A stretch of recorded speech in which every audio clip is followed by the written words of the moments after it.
Dale, turma, estamos aí novamente. Então, como eu já mostrei para vocês, aqui nesse local é o lugar que vocês estudaram com a Bruna, beleza? A Mesopotâmia, entre o rio Tigres e o Eufrates, beleza? Num certo período de tempo, como eu estava falando para vocês, esses grupos, essas tribos, né, dá para se dizer assim, começaram a se sedentarizar, a querer ficar num único lugar morando. A partir da pesca, né, dos rios, mas não só da pesca, a partir da agricultura, que foi algo extremamente crucial assim para que eles conseguissem ficar num período durante esse tempo inteiro, né? Para que eles conseguissem ter o controle, né? E isso mostra muito do processo de cognição, né, do ser humano e, e essa junção de grandes grupos que conseguissem se manter, cada um desempenhando uma função. Nesse período é onde se desenvolve, além da agricultura, um comércio extremamente grande. A política se desenvolve, é criadas as primeiras leis de uma sociedade, claro, né? Com uma sociedade grande, com várias pessoas morando no mesmo lugar, tem que ter regras que delimitem para essas pessoas, certo? Para que se tenha um equilíbrio dentro da sociedade e as pessoas não façam o que querem sem serem punidas por esses atos, beleza? Era isso que o Hammurabi, o primeiro imperador aí, o primeiro rei, né, da dinastia babilônica, fez. Ele criou algumas leis embasadas na lei de Talião, certo? A lei de Talião aqui é o Código de Hammurabi. Eu trouxe para mostrar para vocês como é que é escrito, ó. Mais para frente vai ser achado o significado, né, dessa escrita cuneiforme, que vocês até falaram no texto também. A escrita cuneiforme é essa escrita, né, que as pessoas, ou numa argila ou numa pedra, elas riscam ali, né, e fica afundadinho para dentro, e cada símbolo tem um significadozinho, certo?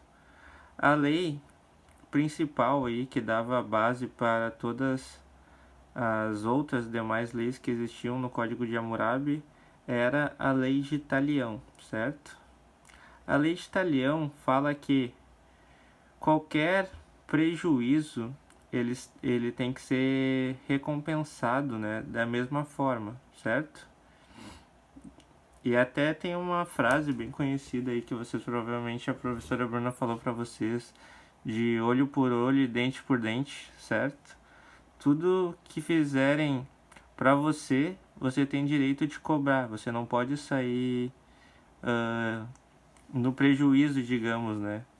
Se tu empresta a terra para a pessoa plantar, digamos, né, para um camponês naquela época plantar, e ele perde aquela plantação que iria dar sustento para sua família, ele vai ter que ter um tempo ali para ele pegar e te devolver as sementes daquela plantação, devolver os hectares de terra. Ele vai ter que pagar de alguma forma, de uma forma que tu não saia no prejuízo, certo? Por isso que eu trouxe aqui, né, aqui o Hammurabi com seu sacerdote recebendo, né? Deixa eu abrir essa imagem. Vou fazer uma leitura artística. Olha como ele é maior, né? As pessoas que eram reis naquela época, vocês vão ver isso até no Egito Antigo, eles são maiores que as pessoas normais, né? Eles têm que aparentar ser maior. Por isso que a gente tem essa visão de que Deus é gigante, certo? As pessoas aqui elas eram representadas dessa mesma forma. E ele está conversando provavelmente com o sacerdote que está decidindo qual que vai ser a punição, né, eu acho. É uma interpretação, né? Não tem como. É uma arte, né? Não tem como dizer ao certo o que significa. Provavelmente dizendo pro rei Hammurabi qual que vai ser a punição. Porque o rei Hammurabi consultava, né, muito os seus sacerdotes, certo? Que também tinha essa questão religiosa muito envolvida. Até nos egípcios, né? Vocês vão ver muito isso aí na história da Mesopotâmia, que os reis eles eram considerados deuses, né?